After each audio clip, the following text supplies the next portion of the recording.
Good morning. This is Father Stephen Kelly from St. John's Church in Detroit, and we're continuing our series of daily morning meditations, where we generally look at one or another of the lessons that are assigned for morning or evening prayer, what is known as the Daily Office Lectionary.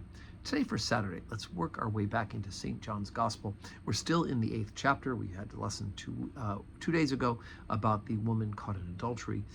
Now today, we have the story of Jesus himself being accused and actually wanting to stone him. John chapter 8, beginning at verse 45. Because I tell you the truth, you believe me not? Which of you convinceth me of sin? And if I say the truth, then why do you not believe me? He that is of God heareth God's words. Ye therefore hear them not, because ye are not of God. Then answered the Jews, and said unto him, Say we not well that thou art a Samaritan, and hast a devil? Jesus answered and said, I have not a devil, but I honor my Father, and ye do dishonor me. And I seek not mine own glory. There is one that seeketh and judgeth. Verily, verily, I say unto you, if a man keepeth my saying, he shall never see death. Then said the Jews unto him, Now we know that thou hast a devil. Abraham is dead, and the prophets, and thou sayest, if a man keep my saying, he shall never taste of death. Art thou greater than our father Abraham, which is dead, and the prophets are dead? Whom makest thou thyself? Jesus answered, If I honor myself, my honor is nothing. It is my Father that honoreth me, of whom ye say that he is your God. Yet ye have not known him, but I know him. And if I should say I know him not, I shall be a liar like unto you. But I know him, and I keep his saying. Your father Abraham rejoiced to see my day, and he saw it and was glad. Then said the Jews unto him, Thou art not yet 50 years old, and hast thou seen Abraham? Jesus said unto them, Verily, verily, I say unto you, before Abraham was, I am.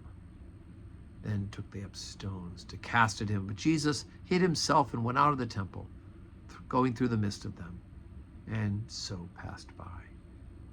Okay, so they start out accusing Jesus of two things.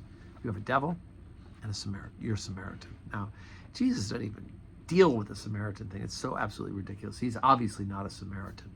Samaritans and the Jews do not intermingle, and they don't interact with each other. They're just throwing things to see what sticks. And of course, going back and saying, well, you obviously have a devil because, you said that you saw Abraham, right? You must be, if not a devil, deranged, right?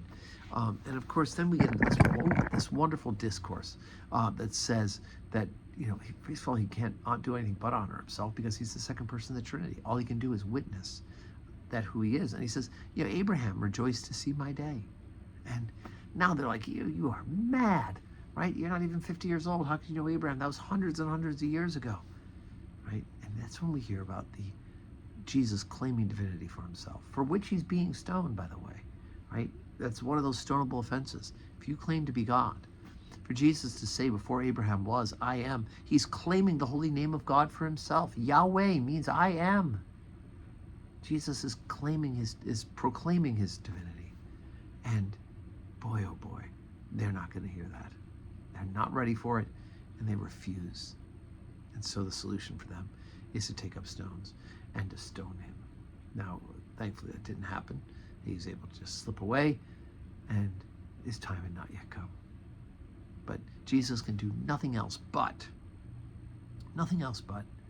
testify of his Father, because he and the Father are one. You can't contradict him. So today's Saturday. That's the first Saturday in Lent.